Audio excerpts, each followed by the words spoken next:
नमस्कार, स्वागत है आप सभी का A1 टीवी में। मैं हूं आपके साथ उमंग माथुर और आप देख रहे हैं A1 उत्तराखंड। आइए बुलेटिन की शुरुआत करेंगे, लेकिन पहले नजर डालेंगे इस वक्त की हेडलाइंस पर।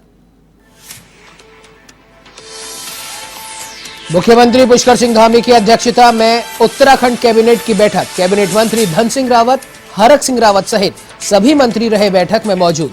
खेल नीति सहित कई मुद्दों पर लगी मोहर।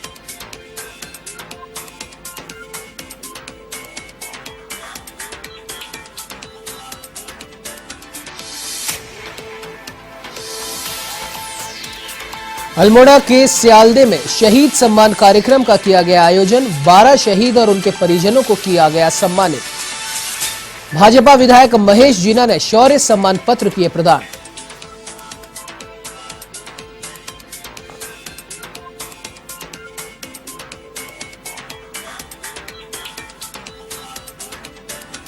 पूर्व मुख्यमंत्री हरीश रावत का रुड़की दौरा। सिविल लाइन में कांग्रेस कैंप कार्यालय का किया उद्घाटन। तो बीटीगंज धर्मशाला में व्यापारियों से की मुलाकात। रावत ने व्यापारियों को दिया आश्वासन।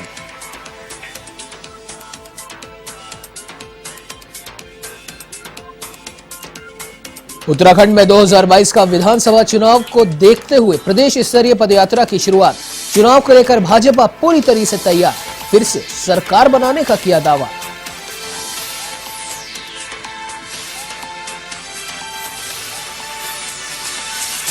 रुद्रपुर में मासूम बच्ची को अगवा कर दुष्कर्म करने का मामला आया सामने। पॉस्को एक्ट के तहत मामला किया दर्ज। पुलिस ने आरोपी को किया गिरफ्तार और भेजा जेल।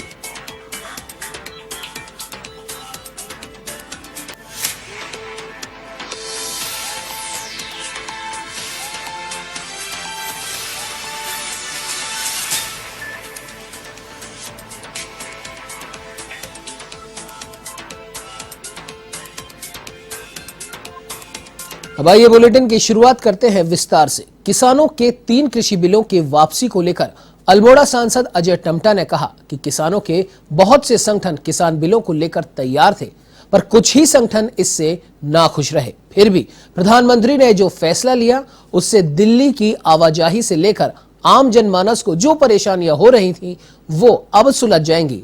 ऐसे में उत्तराखंड के साथ अन्य बॉर्डर्स की आवाजाही की परेशानियां भी दूर होंगी।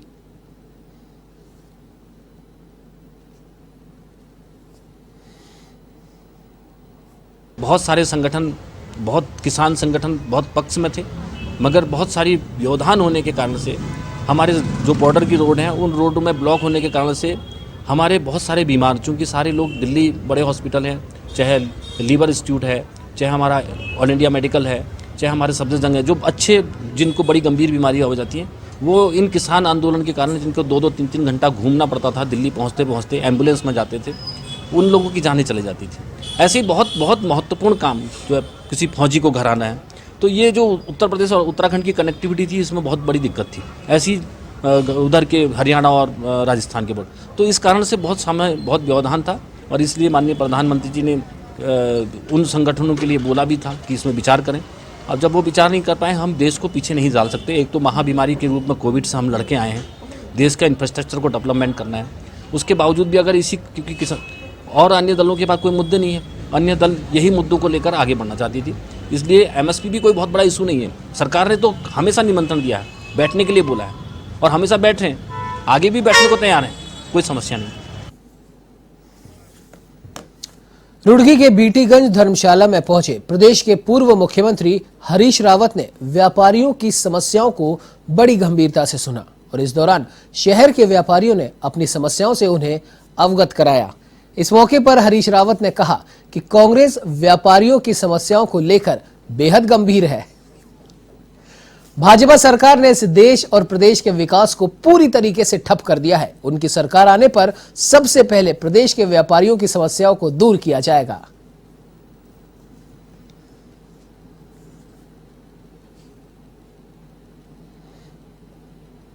बेरोजगारी, कुशासन, व्यवस्था भ्रष्टाचार और एक सरकार की एक के बाद एक जो विफलताएं हैं, उन विफलताओं को विशेष तौर पर ये विकास बिल्कुल अवरुद्ध हो गया राजूड़ा उन विषयों को लेकर के पद यात्राएं कर रहा है और बहुत अच्छा रिस्पॉन्स मिल रहा है।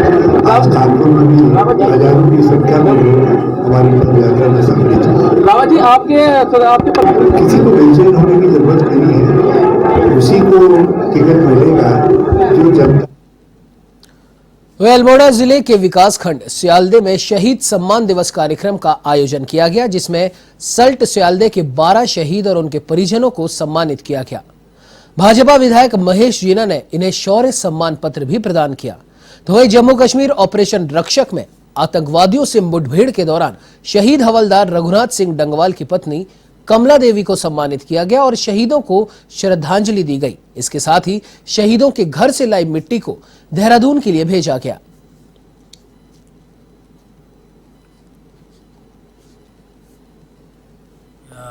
एक आह्वान पे जो सैनिक सम्मान दिवस जिन्होंने बनाया है, जिसके अंतर्गत सभी शहीदों के आंगन से मिट्टी ली गई थी और अब उन्हें कार्यक्रम के अंत में ये एक सम्मान दिया जा रहा है, जिसमें सम्मान हमारे पिताजी रघुनाथ सिंह डंगवाल जो कि पाकिस्तान में JNK के अंदर पाकिस्तान के आतंकवादियों से लोहा लेते हुए 1997 में शहीद हो गए थे। आज उन्हें भी यह सम्मान।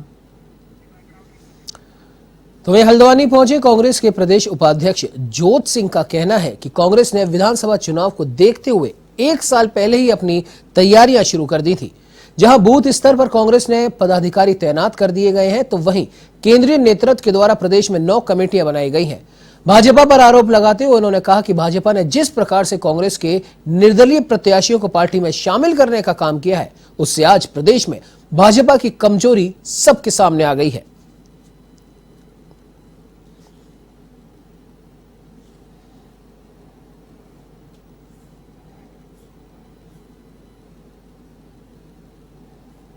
कांग्रेस पार्टी ने इस बार तैयारी 1 साल पहले से शुरू कर दी है। 1 साल पहले पूरे 70 विधानसभा में सचिव स्तर के पदाधिकारियों को जिम्मेदारी देकर के वहाँ पर पोलिंग बूथ कमेटियों के गठन से लेकर के BLA के चयन से लेकर के जो पद रिक्त हैं संगठन में, उन सबको भरने की कवायद शुरू करा दी थी।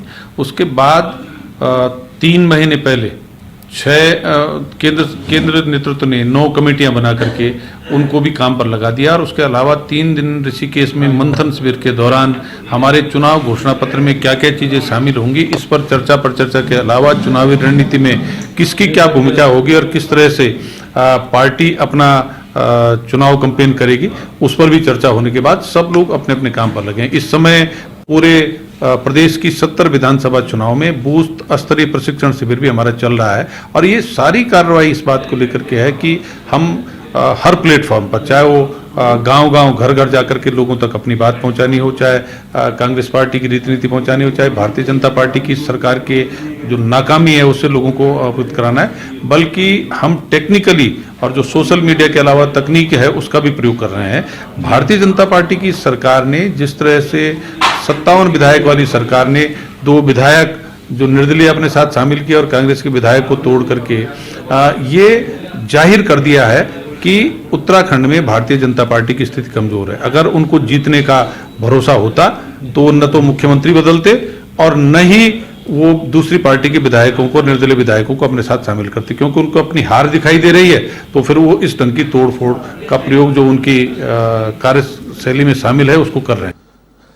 तो ये आगामी विधानसभा चुनावों को देखते हुए जहां हल्द्वानी में 1 नवंबर से 3 दिसंबर तक मतदाता पहचान पत्र बनाने का प्रशिक्षण शिविर चल रहा है, तो वहीं बूथ लेवल पर BLO के माध्यम से मतदाता पहचान पत्र बनाए जा रहे हैं, जिसे लेकर सिटी मजिस्ट्रेट ऋचा सिंह ने टीम के साथ बनभूलपुरा क्षेत्र के विभिन्न वार्डों में जाकर लोगों को मतदाता पहचान पत्र बनाने के लिए जागरूक किया।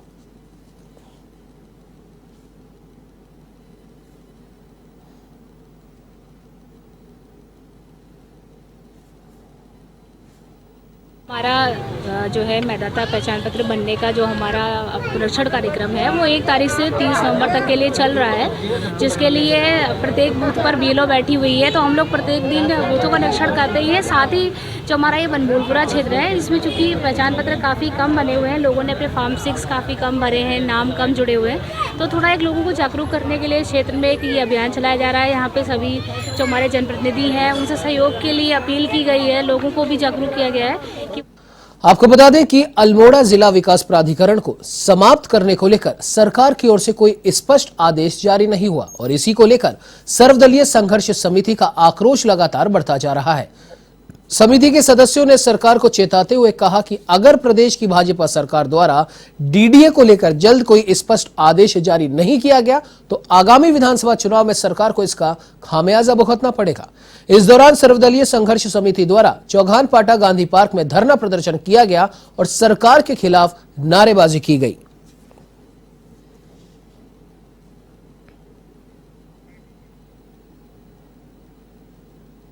स्तरीय विकास प्राधिकरण जो इस सरकार ने पहाड़ पर लगाया है उसके खिलाफ पिछले लगभग 3 साल से लगातार धरना चल रहा है। लेकिन ये दुर्भाग्य है कि प्रदेश में 3 मुख्यमंत्री बदल चुके हैं, लेकिन अभी तक इस समस्या का समाधान नहीं हो पाया है।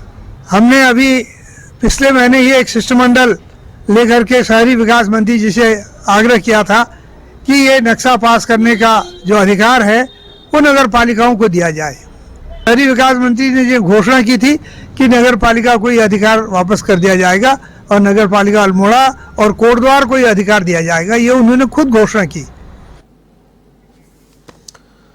तो उत्तराखंड में 2022 के चुनाव को लेकर भाजपा पूरी तरीके से तैयार है और इसी के चलते मंगलवार को भाजपा किसान मोर्चा की प्रदेश स्तरीय पदयात्रा की शुरुआत लालकुआं में जिलाध्यक्ष अध्यक्ष कमल मुनि के आवास से हुई। भाजपा किसान मोर्चा के प्रदेश अध्यक्ष अनिल चौहान का किसान मोर्चा के कार्यकर्ताओं ने फूल मालाओं से स्वागत किया। इस दौरान चौहान ने केंद्र और राज्य सरकार की उपलब्धियां गिनाई और दावा किया कि 2022 में भी पूर्ण बहुमत से भाजपा सरकार बनाएगी। उन्होंने भाजपाइयों से चुनाव के लिए अभी से जुटने की अपील की है। इस दौरान चौहान ने आप प्रमुख केजरीवाल को आड़े हाथों लिया और कहा कि दिल्ली की तर्ज पर सभी धर्मों के लोगों को निःशुल्क धार्मिक स्थलों की यात्रा पर करा के केजरीवाल नौटंकीबाजी कर रहे हैं। उन्होंने कहा कि यहां पर आपका कोई जनाधार नहीं है, आम आदमी पार्टी सिर्फ चुनावी जुमलेबाजी कर रही है। इस दौरान उन्होंने कहा कि भाजपा उत्तराखंड में 60 सीटें जीतकर राज्य में फिर से सरकार बनाने का इतिहास रचेगी।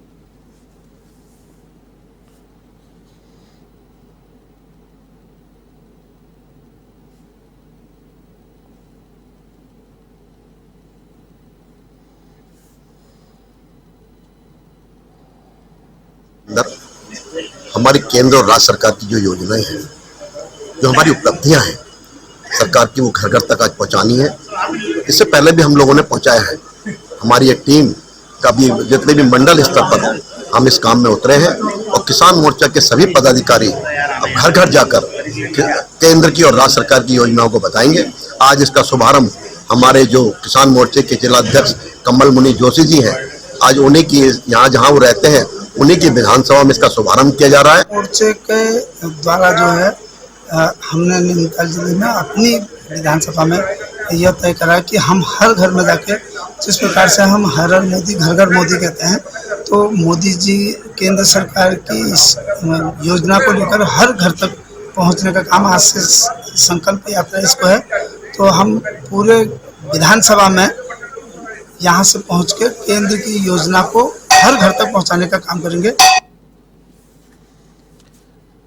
खबर उत्तराखंड के काशीपुर से है, जहां पर निजी होटल में आम आदमी पार्टी उत्तर प्रदेश के सह प्रभारी और पूर्वांचल प्रकोष्ठ के अध्यक्ष अनूप पांडे ने एक प्रेस वार्ता की और कहा कि उत्तराखंड में पूर्वांचल के लोगों के साथ ही दोनों ही दलों ने भेदभावपूर्ण रवैया अपनाया है, जिसके चलते प्रदेश विकास से वंचित रहा। ऐसे में पूर्वांचल के लोगों और उत्तराखंड की जनता से आम आदमी पार्टी की सरकार बनाने की अपील की।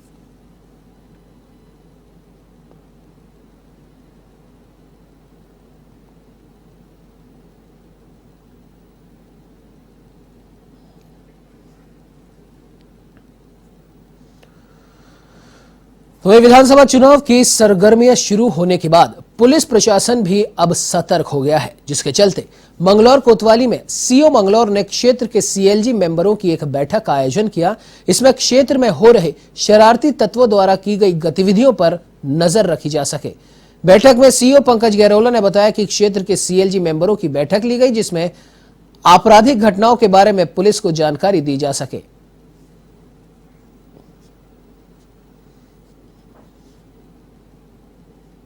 जो समाज में नशे की समस्या बढ़ रही है और ट्रैफिक जो ड्राइविंग है उनमें एक्सीडेंट्स बढ़े हैं, उसको लेकर साथ ही साथ जो अभी आगामी चुनाव है उसमें सीएलजी मेंबर्स की भूमिका, अगर कहीं झगड़ा होता है कोई तो उसमें समय से सूचित करें, जो नशे का कारोबार कर रहे हैं उनकी सूचना गोपनीय रूप से दें। साथ ही साथ जो महिलाओं संबंधी अपराध हैं, यदि उनके समक्ष कोई संज्ञान में आता है तो हमें तत्काल बता दें। इस संबंध में उनसे बैठक ली गई, उनसे सुझाव भी लिए गए, जिसमें काफ़ी। वहीं हल्द्वानी के एफटीआई मैदान में खेल महाकुंभ का आयोजन किया गया, जिसमें आपको बता दें कि उन खिलाड़ियों को भी मौका दिया गया जिनकी स्कूली पढ़ाई किसी कारणवश छूट गई थी और वे खेल प्रतियोगिताओं के शौकीन हैं। तो वहीं खेल महाकुंभ का शुभारंभ नैनीताल जिला पंचायत अध्यक्ष रूपा देवी के द्वारा किया गया। खेल प्रतियोगिताओं में दौड़, खो खो, कबड्डी, गोला फेंक जैसी कई प्रतियोगिताएं कराई गई।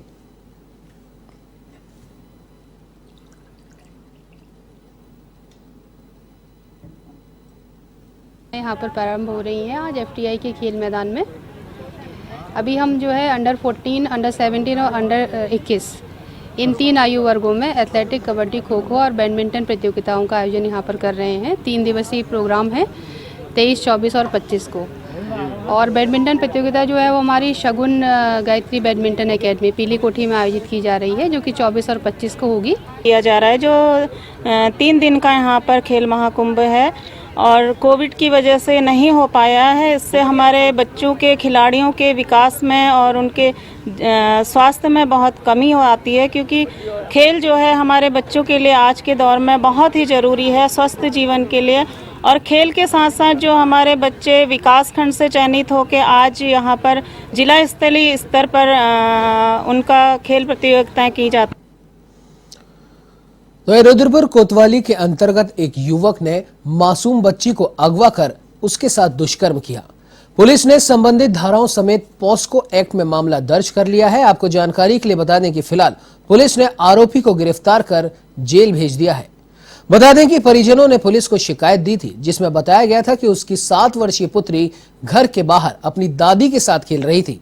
इसी बीच वहां एक युवक उसकी नाबालिग पुत्री को अगवा कर अपने साथ ले गया, लेकिन रात करीब 8 बजे मासूम बच्ची रोते हुए घर पहुंची और उसने बताया कि उसकी पिटाई कर दुष्कर्म किया गया, जिसके बाद मामले की सूचना पुलिस को दी गई।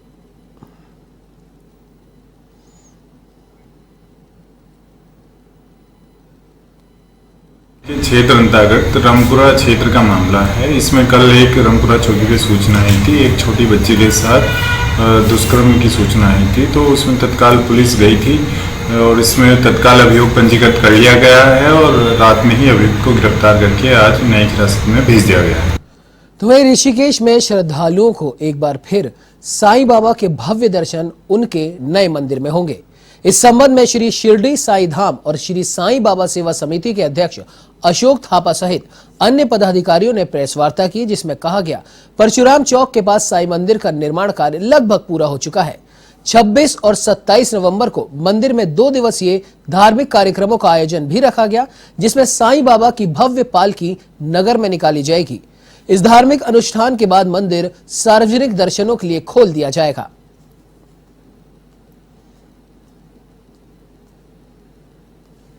बाबा की हम पालकी लेके जाएंगे त्रिवेणी घाट और वहाँ से जल भर के लाके गणेश पूजन के साथ बाबा की यहाँ पर पूजा प्रारंभ होगी। बाबा का बहुत बड़ा उत्सव होने वाला है। बाबा की पालकी आएगी यहाँ, बाबा पालकी में बैठ के आएंगे और 27 तारीख को हमारे बीच में 9 बजे सबसे पहले हम बाबा का क्या करेंगे, मंगल स्नान करेंगे। उसके बाद पूर्णाहुति होगी 11:30 बजे और 12 बजे बाबा की मध्याह्न आरती के साथ ही हम इस मंदिर को जनता के लिए सार्वजनिक। इस बुलेटिन में फिलहाल इतना ही। देश भर की तमाम खबरों की जानकारी के लिए आप बने रहिए हमारे साथ और देखते रहिए A1 टीवी। नमस्कार।